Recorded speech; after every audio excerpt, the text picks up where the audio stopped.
मित्रों नमस्कार। Legal awareness programme layman to lawman. मित्रों, आज के वीडियो के माध्यम से देश के 49 लाख केंद्रीय कर्मचारी और 65 लाख केंद्रीय पेंशनर्स के लिए एक खुशखबरी है। ये खुशखबरी इस सेंस में है कि भारत सरकार की कैबिनेट ने 8th पे कमीशन 8वें वेतन आयोग के गठन की मंजूरी दे दी है। ये तो खुशखबरी होनी ही चाहिए, क्योंकि आप जानते हैं कि महंगाई का हाल क्या है। इंतज़ार चल रहा था कि 8वां पे कमीशन के संबंध में अब मंजूरी मिल जाएगी, और वो मंजूरी मिल गई है। तो 8th पे कमीशन की जो सिफारिशें लागू होने के बाद सभी केंद्रीय कर्मचारियों और पेंशनर्स के आमदनी में, उनके वेतन में, उनकी पेंशन में इजाफा तो होना निश्चित है। अब ये इजाफा, आपकी जिज्ञासा ये होगी कि इजाफा कितना होगा। बिल्कुल होनी ही चाहिए। तो इस संबंध में हम आपको एक डिटेल से आज के वीडियो में ये बताएंगे कि किस लेवल के, किस वेतनमान के, किस ग्रेड पे के कर्मचारियों को कितना लाभ संभावित है।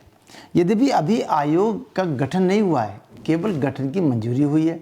अभी गठन होना है, फिर जो आयोग बनेगा वो अपनी सिफारिशें देगा और फिर सिफारिशें लागू की जाएंगी। लेकिन साथ में जो वेतन आयोग है उसको लागू होने के बाद बेसिक सैलरी में जो इजाफा हुआ, जिस फार्मूले से हुआ, जिस ग्राउंड पे हुआ, उसको देखते हुए 8वें वेतन आयोग में आने के बाद हमारे केंद्रीय कर्मचारियों की और पेंशनर्स की जो वेतन में बढ़ोतरी है वो कितनी होगी, ये आज हम एक संभावना लेकर के एक चार्ट के माध्यम से आपको बताएंगे।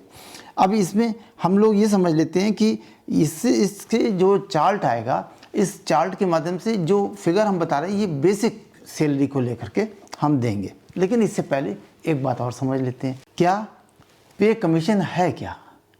पे कमीशन, सब लोग कहने लगे 8th पे कमीशन 7वां था। इसको भी पहले से एक साधारण भाषा में समझ लेते हैं। होता क्या है कि हर वर्ष महंगाई बढ़ती है। कभी 6%, 7%, 8%, 9%, 10% महंगाई बढ़ती रहती है। लेकिन हर साल वेतन तो नहीं बढ़ता, सैलरी तो नहीं बढ़ती। गवर्नमेंट ऐसा हर साल सैलरी को बढ़ा भी नहीं सकती। तो गवर्नमेंट करती कैसे है कि हमारे कर्मचारी, हमारे पेंशनर इस महंगाई से, बढ़ती हुई महंगाई से मोर्चा ले सकें, उसको झेल सकें। तो इसके लिए क्या होता है, एक महंगाई भत्ता हर साल दिया जाता है। वो महंगाई भत्ता परसेंटेज में होता है। परसेंटेज कैसे, 10%, 20%, 30%, 40%, 50%। इस समय महंगाई भत्ता जो दिया जा रहा है वो 50% दिया जा रहा है। 50% किसका, बेसिक पे का।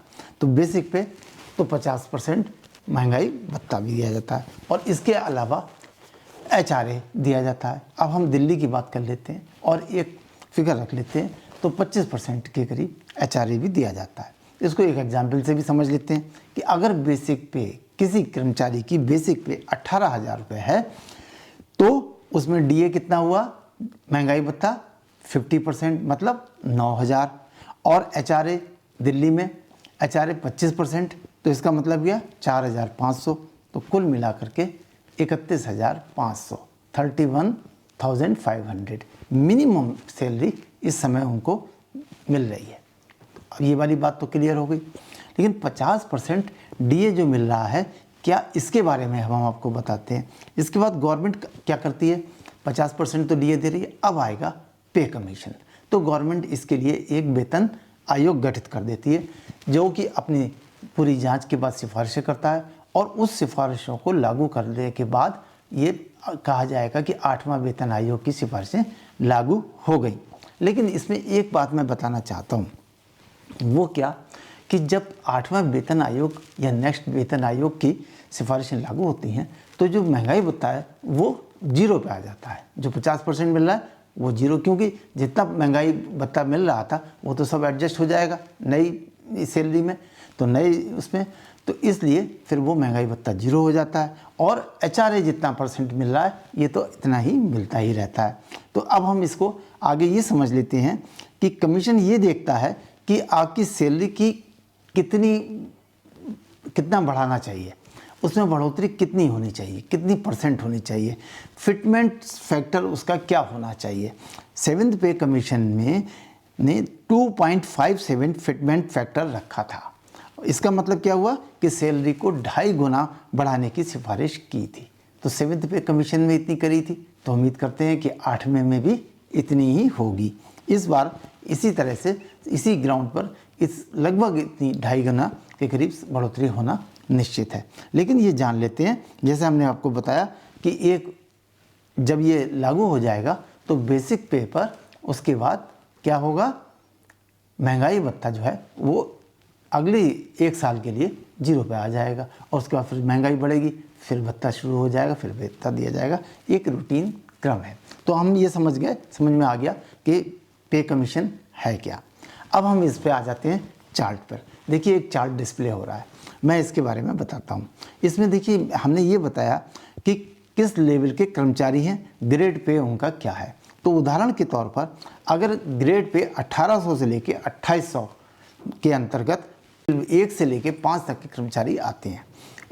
अब देखिए लेवल 1 के जो कर्मचारी हैं, जो बेसिक हैं, सबसे नीचे के माने जाते हैं, तो उनकी अगर बेसिक पे 18,000 है तो अब संभावना ये है कि नई वेतन आयोग की सिफारिशों के बाद ये 18,000 से बढ़कर 21,300 हो जाएगी। लेवल 2 के जो इस समय 19,900 है वो बढ़ कर के 23,880 हो जाएगी और लेवल 3 के 21,700 जो इस समय है वर्तमान में वो बढ़ कर के 26,040 हो जाएगी। और जो लेवल 4 है उनके कर्मचारियों की जो बेसिक पे है 25,500 ये बढ़ कर के 30,600 हो जाएगी। और लेवल 5 की जो इस समय वेतन है मिनी बेसिक सैलरी है 29,200 ये बढ़ कर के 35,040 हो जाएगी। ये तो है ग्रेड पे 1800 से लेकर 2800 तक वाला। नेक्स्ट है ग्रेड पे 4200 से लेकर 5400 तक। अब इसमें लेवल 6, लेवल 7, लेवल 8 और लेवल 9 के कर्मचारी इसमें आते हैं। तो देखिए लेवल 6 के जो कर्मचारी आते हैं उनकी इस समय वर्तमान बेसिक पे जो है वो है 35,400 जो कि बढ़ करके हो जाएगी 42,480। और जिनकी लेवल 7 जिनकी बेसिक पे 44,900 है ये बढ़ करके संभावना है कि 53,880 हो जाएगी।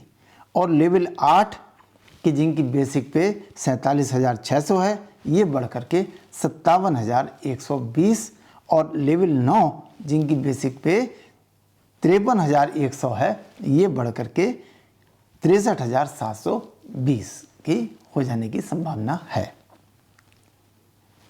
अब आता है ग्रेड पे स्केल 5400 से लेकर 7600 तक। तो अब इसमें आते हैं लेवल 10, 11, 12 3 लेवल के कर्मचारी इसके अंतर्गत आते हैं। तो अब देखिए पहले लेवल 10 के जो कर्मचारी हैं जिनका बेसिक पे इस समय 56,100 है वो बढ़ करके संभावित है 67,320। और लेवल 11 के जो कर्मचारी हैं और जिनकी बेसिक पे इस समय 67,700 है उनको संभावित है 81,240। और लेवल 12 के जो कर्मचारी हैं उनकी संभावना है, उनकी जो बेसिक पे इस समय है 78,800 ये संभावित है 94,560। अब आते हैं नेक्स्ट ग्रेड पे 8700 से 10,000 तक के। इसके अंतर्गत आते हैं लेवल 13, 14 के कर्मचारी। तो जिनकी बेसिक पे है लेवल 13 के जो कर्मचारी हैं उनकी बेसिक पे है इस समय 1,23,100 ये बढ़कर के संभावित है 1,47,720। लेवल 14 के जो कर्मचारी हैं जिनकी इस समय बेसिक पे है 1,44,200 ये संभावना है बढ़कर के 1,73,040 हो जाने की। लेवल 15, लेवल 16, लेवल 17 और लेवल 18 इसके अंतर्गत आते हैं IAS, सचिव, मुख्य सचिव। तो इनकी इसमें देखते हैं लेवल 15 के जो लोग हैं जो कर्मचारी हैं जिनकी बेसिक पे है 1,82,200 ये बढ़ करके 2,18,400 हो जाने की संभावना है। लेवल 16 के जो कर्मचारी हैं वो उनकी जो इस समय बेसिक पे है वो है 5,400, तो वो संभावना है 2,46,480। लेवल 17 के जो कर्मचारी हैं उनकी संभावना इस समय है बेसिक पे 2,25,000, जो बढ़ के संभावना है 2,70,000 हो जाने की।